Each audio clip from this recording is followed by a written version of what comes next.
गुरुर्ब्रह्मा गुरुर्विष्णु गुरुर्देवो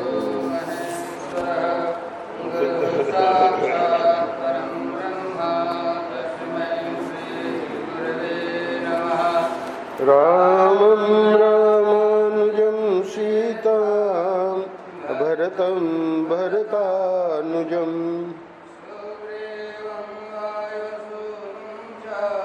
प्रणमामि पुनः पुनः नमोऽस्तु रामाय सलक्ष्मणाय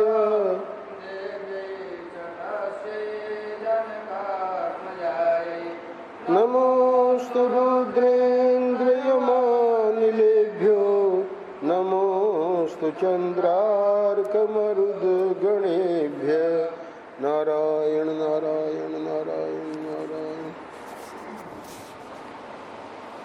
श्रीमद् वाल्मीकि रामायण सुंदरकांड का 58वां अध्याय 84 श्लोक तक कल हम कर चुके। जामवान जी के प्रश्न के उत्तर में हनुमान जी संक्षेप में सभी घटनाओं का वर्णन कर रहे हैं। अंगद और सभी वानर श्रवण कर रहे हैं। तो कह रहे हैं कि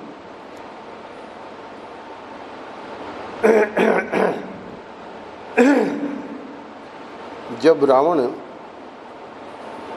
धमकी देके चला गया और कहा कि राक्षसियों को तुम 2 महीने में इनको डरा के और तैयार करो, तो वे नहीं कर पाए और रावण के पास जाकर सीता जी का महान निश्चय राक्षसियों ने बता दिया कि वो आपसे किसी भी प्रकार आपने जो कहा उसको स्वीकार करने के लिए तैयार नहीं है। तो वाल्मीकि जी वर्णन कर रहे हैं कि फिर वे सब की सब राक्षसियाँ उन्हें अनेक प्रकार से कष्ट देकर हताश तथा उद्योग शून्य हो निद्रा के वशीभूत होकर सो गईं। उन सब के सो जाने पर पति के हित में तत्पर रहने वाली सीता जी करुणापूर्वक विलाप कर अत्यंत दीन और दुखी हो शोक करने लगीं। उन राक्षसियों के बीच से त्रिजटा नाम वाली राक्षसी उठी और अन्य निशाचरियों से इस प्रकार बोली, अरे तुम सब अपने आप, मतलब तुम सीता जी को खाना चाह रही हो तो अपने आप को ही जल्दी जल्दी खा जाओ। कजरारे नेत्रों वाली सीता को नहीं, ये राजा दशरथ की पुत्र वधू और जनक की लाडली सती साध्वी सीता इस योग्य नहीं है। आज अभी मैंने बड़ा भयंकर तथा रोंगटे खड़े कर देने वाला स्वप्न देखा है। वह राक्षसों के विनाश तथा इन सीता देवी के पति की विजय का सूचक है। ये सीता ही श्री रघुनाथ जी के रोष से हमारी और इन सब राक्षसियों की रक्षा करने में समर्थ हैं।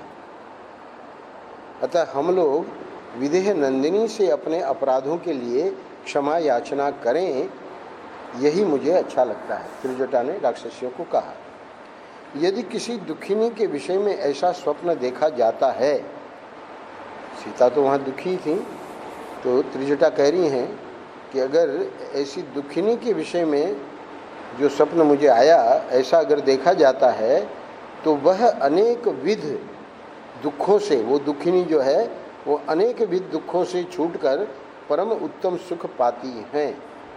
हे राक्षसियों, केवल प्रणाम करने मात्र से मिथिलेश कुमारी जानकी प्रसन्न हो जाएंगी और ये महान भय से हम सब की रक्षा करेंगी। तब लज्जावती बाला सीता वो भी सुन रही थी त्रिजटा की बात। पति की विजय की संभावना से प्रसन्न होकर बोली कि यदि यह बात सच होगी तो मैं अवश्य तुम लोगों की रक्षा करूंगी। आगे वर्णन आवेगा, उन्होंने सचमुच में रक्षा की। हनुमान जी सबको मार डालना चाहते थे राक्षसियों। जब विजय हो गई भगवान राम की, मना कर दिया। कुछ विश्राम के पश्चात मैं सीता की वैसी दारुण दशा देखकर, हनुमान जी कह रहे हैं कि बड़ी चिंता में पड़ गया, अभी तक कोई वार्ता हुई नहीं है, पेड़ पर छिपे हुए हैं, मेरे मन को शांति नहीं मिलती थी। फिर मैंने जानकी जी के साथ वार्तालाप करने के लिए एक उपाय सोचा। क्या सोचा? पहले मैंने इक्ष्वाकु वंश की प्रशंसा की, यानी सबसे बढ़िया उपाय है कथा, तो कथा करनी शुरू कर दी। राजर्षियों की स्तुति से विभूषित मेरी वह वाणी सुनकर देवी सीता के नेत्रों में आंसू भर आया और वे मुझसे बोली। तो अब ये जो कथा सुनाई, आनंदमयी माँ कहती थी हरि कथा कथा, और सब जितना अपना प्रपंच है वो सब वृथा और व्यथा, कष्ट देने वाला है और बेकार। तो अब जब देखा हनुमान जी को तो पूछा कपि, हे कपि श्रेष्ठ तुम कौन हो, किसने तुम्हें भेजा है? संक्षेप में बता रहे हैं, यहाँ कैसे आए हो और भगवान श्री राम के साथ तुम्हारा कैसा प्रेम है, ये सब मुझे बताओ। उनका वह वचन सुनकर मैंने भी कहा, हे देवी, तुम्हारे पतिदेव श्री राम के सहायक एक भयंकर पराक्रमी बल विक्रम संपन्न महाबली वानर राज हैं, जिनका नाम सुग्रीव है। उन्हीं का मुझे सेवक समझो। मेरा नाम हनुमान है। अनायास ही महान कर्म करने वाले तुम्हारे पति श्री राम ने मुझे भेजा है, इसलिए मैं यहाँ आया हूँ। हे यशस्विनी, पुरुष सिंह दशरथ नंदन साक्षात श्रीमान राम ने पहचान के लिए यह अंगूठी तुम्हें दी है। हे देवी, मैं चाहता हूँ कि आप मुझे आज्ञा दें कि मैं आपकी क्या सेवा करूँ। आप कहें तो मैं अभी आपको श्री राम और लक्ष्मण के पास पहुँचा दूँ। इस विषय में आपका क्या उत्तर है? मेरी ये बात सुनकर और सोच समझकर जनक नंदिनी सीता ने कहा, मेरी इच्छा है कि श्री रघुनाथ जी रावण का संहार करके मुझे यहाँ से ले चले। तब मैंने उन सती साध्वी देवी आर्या सीता को सिर झुकाकर प्रणाम किया और कोई ऐसी पहचान मांगी जो श्री रघुनाथ जी के मन को आनंद प्रदान करने वाली होवे। मेरे मांगने पर सीता जी ने कहा, लो, यह उत्तम चूड़ामणि है, जिसे पाकर महाबाहु श्री राम तुम्हारा विशेष आदर करेंगे। अब वो चूड़ामणि तो उनके पास ही थी, तो सबको दिखाया। ऐसा कहकर सुंदरी सीता ने मुझे ये चूड़ामणि दी और अत्यंत उद्विग्न होकर वाणी द्वारा अपना संदेश कहा। तब मन ही मन यहाँ आने के लिए उत्सुक हो एकाग्र चित्त होकर मैंने राजकुमारी सीता को प्रणाम किया और उनकी दक्षिणावर्त परिक्रमा की। निश्चय कर लिया कि अब मैं लौटूंगा, पर उस समय उन्होंने मन से कुछ निश्चय करके पुनः मुझे उत्तर दिया। सीता ने कहा कि हे हनुमान, तुम श्री रघुनाथ जी को मेरा सारा वृत्तांत सुनाना और ऐसा प्रयत्न करना जिससे सुग्रीव सहित वे दोनों वीर बंधु श्री राम और लक्ष्मण मेरा हाल सुनते ही अविलंब यहाँ आ जाए। यदि इसके विपरीत हुआ तो 2 महीने तक मेरा जीवन और शेष है। उसके बाद श्री रघुनाथ जी मुझे नहीं देख सकेंगे, मैं अनाथ की भांति मर जाऊंगी। उनका ही करुणाजनक वचन सुनकर राक्षसों के प्रति मेरा क्रोध बहुत बढ़ गया। फिर मैंने शेष बचे हुए भावी कार्य पर विचार किया। तदनंतर मेरा शरीर बढ़ने लगा। वहाँ से तो सीता जी के यहाँ से तो आ गए और फाटक पे आके और तत्काल पर्वत के समान हो गया। मैंने युद्ध की इच्छा से रावण के उस वन को उजाड़ना आरंभ किया। जहाँ के पशु और पक्षी घबराए और डरे हुए थे, उस उजड़े हुए वनखंड को वहाँ सोकर उठी हुई विकराल मुख वाली राक्षसियों ने देखा। उस वन में मुझे देखकर वे सब इधर उधर जुट गईं, उधर उधर से चली गईं और तुरंत रावण के पास जाकर उन्होंने वन विध्वंस का सारा समाचार कहा।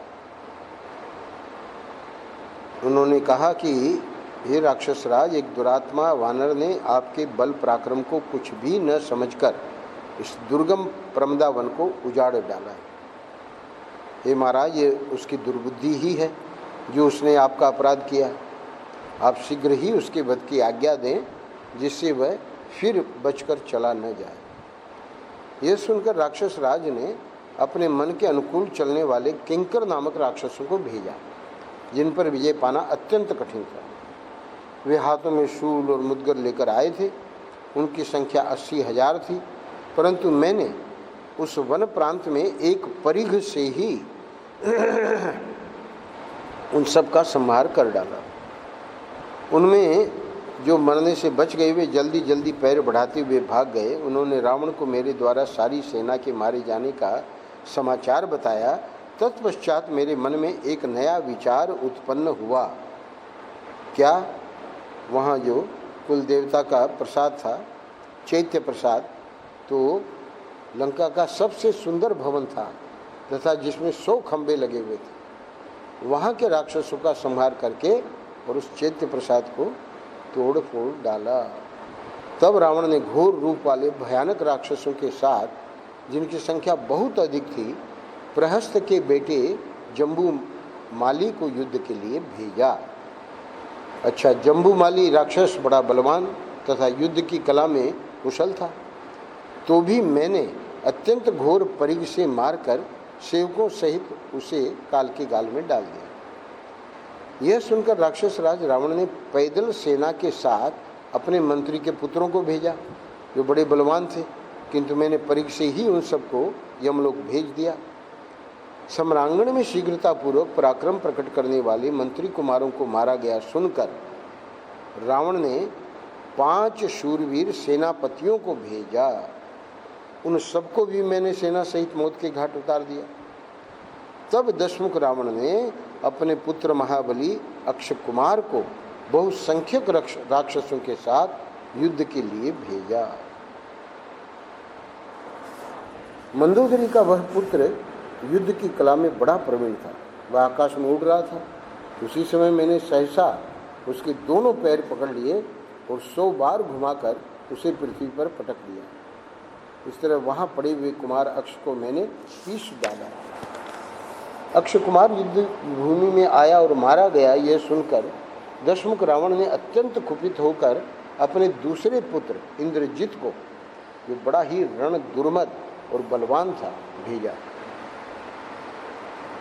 उत्तरकांड में आवेगा इसके बारे में, मेघनाद के बारे में, बहुत ही गजब का था ये। उसके साथ आई हुई सारी सेना को और उस राक्षस शिरोमणि को भी युद्ध में हतोत्साह करके मुझे बड़ा हर्ष हुआ। रावण ने इस महाबली महाबाहु वीर को अनेक मदमत्त वीरों के साथ बड़े विश्वास से भेजा था। इंद्रजित ने देखा मेरी सारी सेना कुचल डाली गई, तब उसने समझ लिया कि इस वानर का सामना करना असंभव है।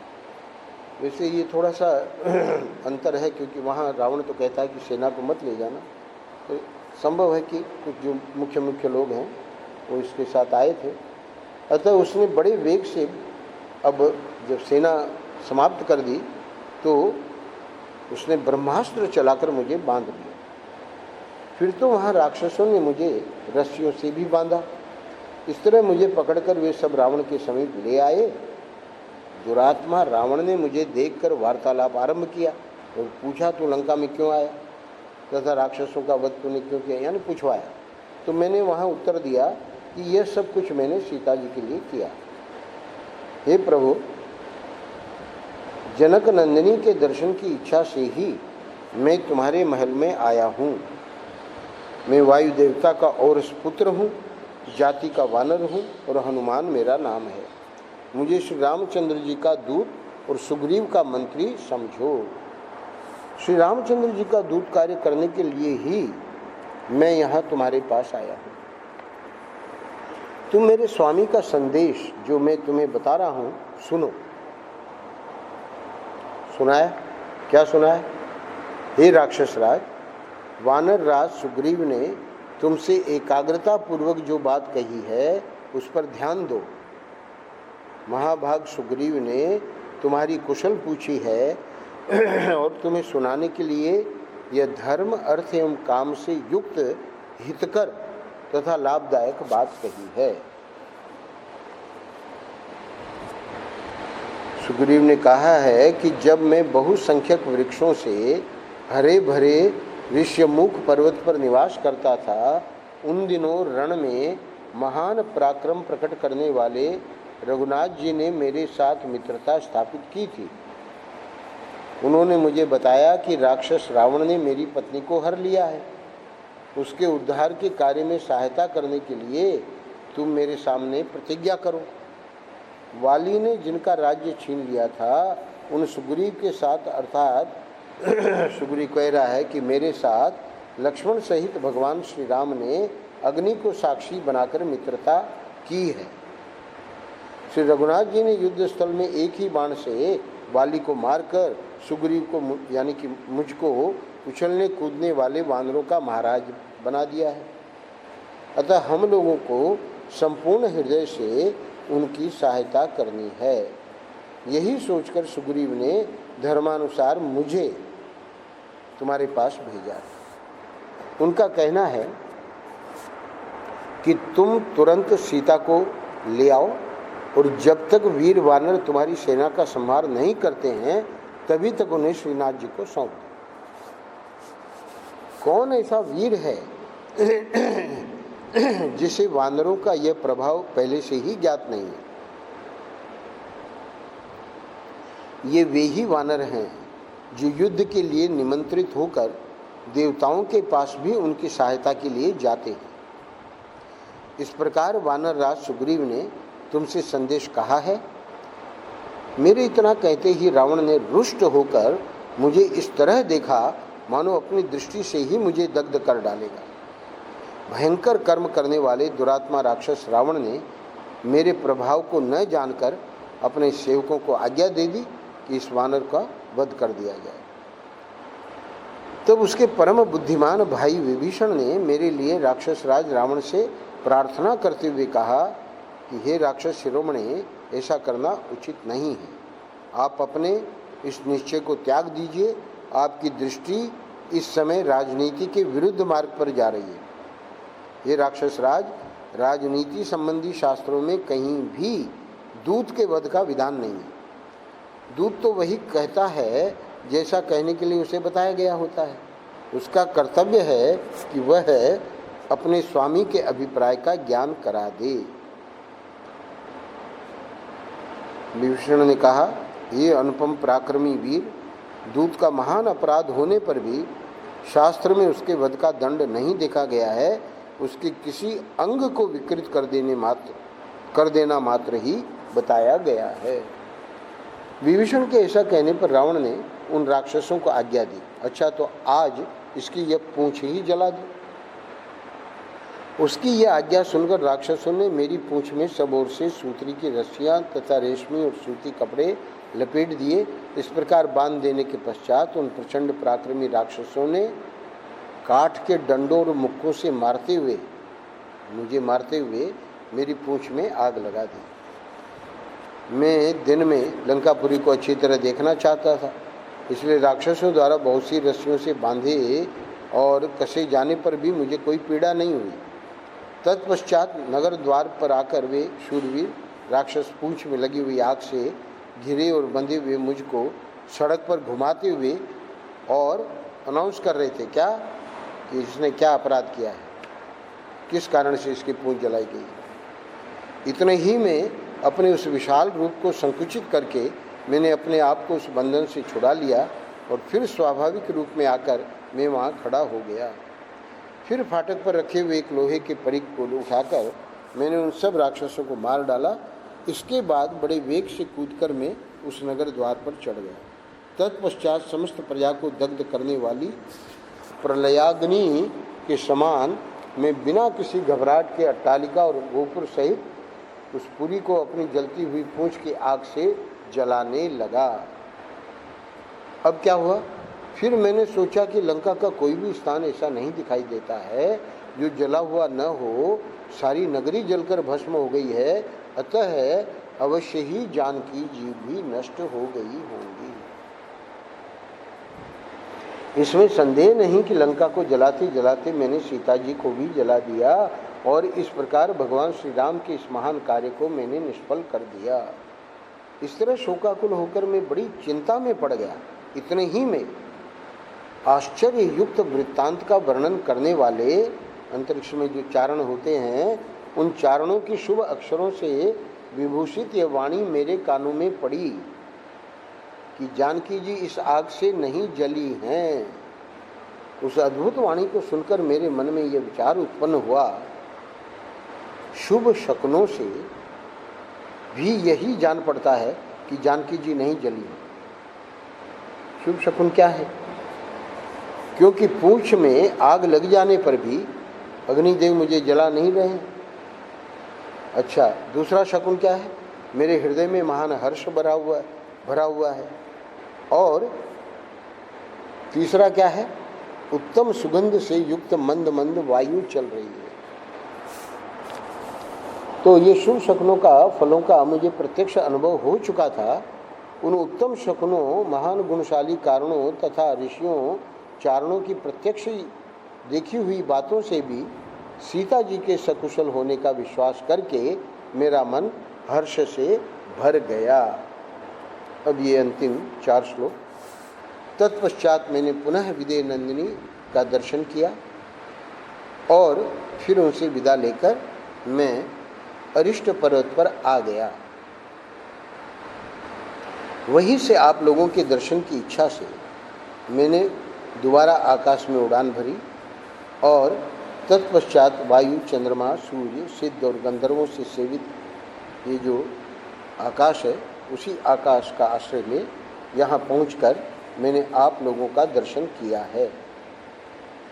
ये इस श्लोक पर महर्षि बहुत जोर देते थे। राघवस्य प्रसादेन भवताम चैव तेजसा सुग्रीवस्य च कार्यार्थम मया सर्वम अनुष्ठितम। अभिमान नहीं है, श्री रामचंद्र जी की कृपा और आप लोगों के प्रभाव से, उनका भी सद्भाव था सबका, मैंने सुग्रीव के कार्य की सिद्धि के लिए सब कुछ किया है। सद्भाव इसी के आधार पर बार बार प्रधानमंत्री जी कहते हैं 130 करोड़ जो जनता है उसका ये संकल्प। पत्र भी कल जो राष्ट्र के नाम दिया है बहुत ही अच्छा है। तो ये सारा कार्य मैंने वहाँ यथोचित रूप से संपन्न किया है। जो कार्य नहीं किया है अथवा जो शेष रह गया है वह सब आप लोग पूर्ण करें। यहाँ अध्याय पूरा होता है। अगले अध्याय में वाल्मीकि जी वर्णन कर रहे हैं कि ये सब वृत्तांत बताकर पवन कुमार हनुमान जी ने जो शेष बात थी वो भी बताई। क्या? हे कपिवरों, श्री रामचंद्र जी का उद्योग और सुग्रीव का उत्साह तो सफल हुआ। सीता जी का उत्तमशील स्वभाव, पातिव्रत्य देखकर मेरा मन अत्यंत संतुष्ट हुआ है। तो हे वानर शिरोमणियों, जिस नारी का शील स्वभाव आर्या सीता के समान होगा वह अपनी तपस्या से संपूर्ण लोकों को धारण कर सकती है अथवा कुपित होने पर तीनों लोकों को जला सकती है। राक्षस राज रावण सर्वथा महान तपोबल से संपन्न जान पड़ता है एक बार, जिसका अंग सीता का स्पर्श करते समय उनकी तपस्या से नष्ट नहीं हो गया है। दूसरी बात महर्षि ने ये भी बताई है इस प्रसंग में कि सीता जी भी अपनी तपस्या का ह्रास नहीं करना चाह रही थी, उसको जलाकर। हाथ से छू जाने पर आग की लपट भी वह काम नहीं कर सकती जो क्रोध दिलाने पर जनक नंदिनी सीता कर सकती है। इस कार्य में मुझे जहाँ तक सफलता मिली है वह सब इस रूप में मैंने आप लोगों को बता दिया। अब जांबवान आदि सभी महाकपियों की सम्मति लेकर हम अपना सुझाव दे रहे हैं। सीता को रावण के कारावास से लौटाकर सीता के साथ ही श्री रामचंद्र जी और लक्ष्मण का दर्शन करें, यही न्याय संगत जान पड़ता है।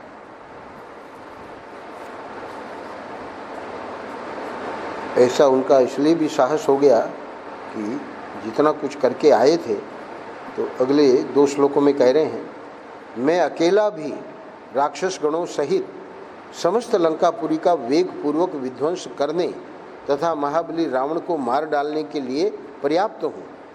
फिर यदि संपूर्ण अस्त्रों को जानने वाले आप जैसे वीर, बलवान, शुद्धात्मा, शक्तिशाली और विजयाभिलाषी वानरों की सहायता मिल जाए, तब तो कहना ही क्या है।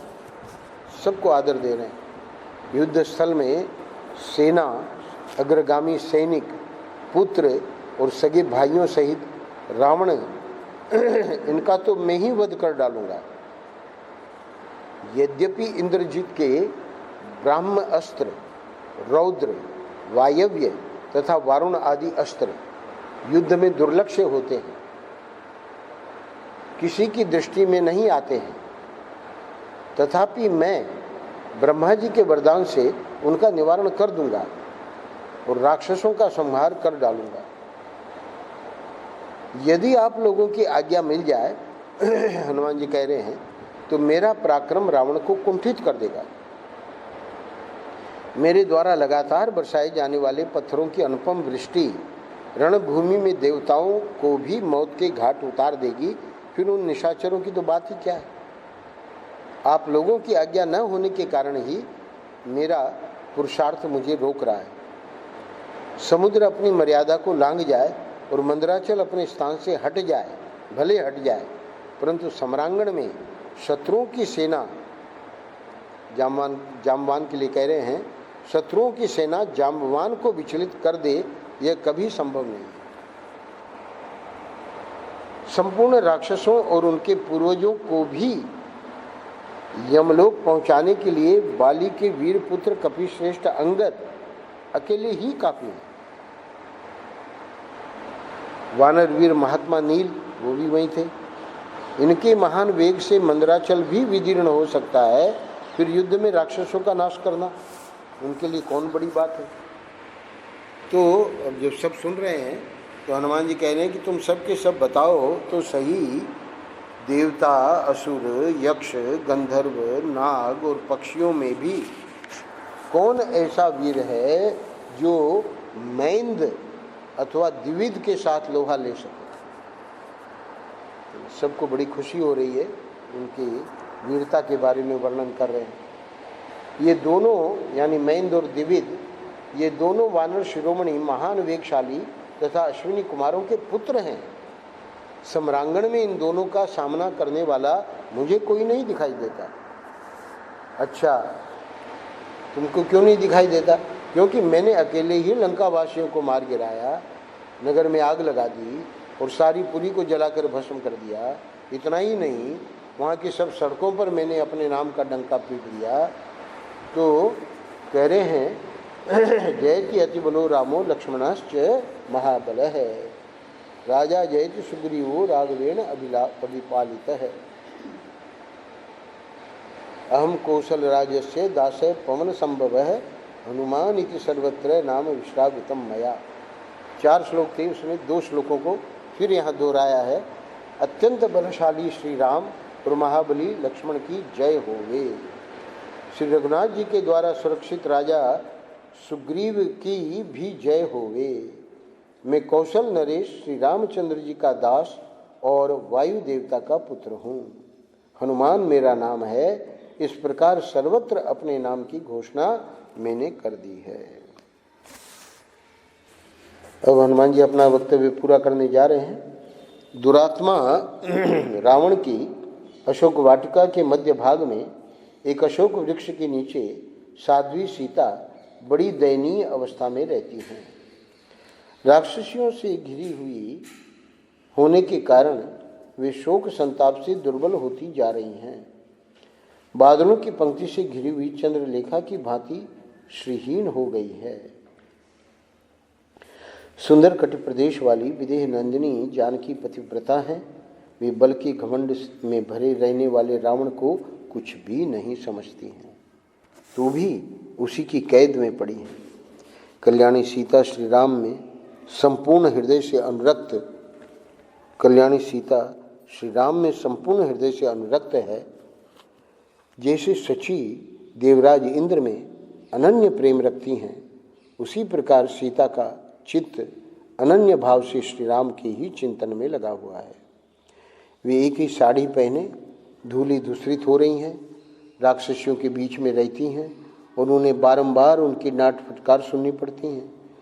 इस अवस्था में कुरूप राक्षसियों से घिरी हुई सीता को मैंने प्रमदावन में देखा है। वे एक ही वेणी धारण किए दीन भाव से केवल अपने पतिदेव के चिंतन में लगी रहती हैं। वे नीचे भूमि पर सोती हैं।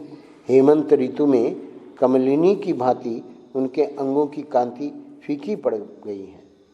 रावण से उनका कोई प्रयोजन नहीं है। वे मरने का निश्चय किए बैठी हैं। उन मृग नयनी सीता को मैंने बड़ी कठिनाई से किसी तरह अपना विश्वास दिलाया, तब उनसे बातचीत का अवसर मिला और सारी बातें मैं उनके समक्ष रख सका। श्री राम और सुग्रीव की मित्रता की बात सुनकर उन्हें बड़ी प्रसन्नता हुई। सीता जी में सुदृढ़ सदाचार पातिव्रत्य विद्यमान है। अपने पति के प्रति उनके हृदय में उत्तम भक्ति है। सीता स्वयं ही जो रावण को नहीं मार डालती है, इससे जान पड़ता है कि दशमुख रावण महात्मा है, तपोबल से संपन्न होने के कारण शाप पाने के अयोग्य है। तथापि सीताहरण के पाप से वह नष्ट प्राय ही है। श्री रामचंद्र जी उसके वध में केवल निमित्त मात्र बनेंगे, यानी वो तो अपने पापों से ही मर गया है। भगवती सीता एक तो स्वभाव से ही दुबली पतली हैं, दूसरे श्री रामचंद्र जी के वियोग से और भी कृश हो गई हैं। जैसे प्रतिपदा के दिन स्वाध्याय करने वाले विद्यार्थी की विद्या क्षीण हो जाती है, उसी प्रकार उनका शरीर भी अत्यंत दुर्बल हो गया है। हमारे राम भैया आते थे तो प्रतिपदा के दिन शुभम को विशेष रूप से कुछ पढ़ा देते थे, पर उनका हृदय नहीं माना। तो फिर उन्होंने यही श्लोक हमको कहा कि स्वामी जी सुंदरकांड में ये बात आई है। क्या बात आई है? प्रतिपदा के दिन स्वाध्याय करने वाले विद्यार्थी की विद्या क्षीण हो जाती है। तो उपमा दी है यहाँ वाल्मीकि जी ने कि भगवती सीता एक तो स्वभाव से ही दुबली पतली है और दूसरी श्री रामचंद्र जी के वियोग से और भी कृश हो गई हैं। अंतिम श्लोक। इस प्रकार महाभागा सीता सदा शोक में डूबी रहती हैं, अतः इस समय जो प्रतिकार करना हो वह सब आप लोग करें। इतना हनुमान जी कह के विराम देते हैं। तो हनुमान जी की यह बात सुनकर बालीपुत्र अंगद ने कहा, अश्विनी कुमार के पुत्र ये मैंद और द्विविद दोनों वानर अत्यंत वेगशाली और बलवान हैं, और यानी अंगद जी के हृदय में यही है कि हनुमान जी का जो सुझाव है वो ठीक है, हम लोगों को चल के और ये कार्य करके उस सीता को ले आना चाहिए। तो बाद में जाम्बवान अंत में कहेंगे कि नहीं, भगवान का अभी भगवान की आज्ञा ये नहीं है। तो ये अध्याय 60वां कल हम करेंगे, और 8 अध्याय अभी और हैं सुंदरकांड के। 68 अध्याय का ये सुंदरकांड है, तो 2-3 दिन में पूरा हो जाएगा। नारायण नारायण नारायण नारायण। श्री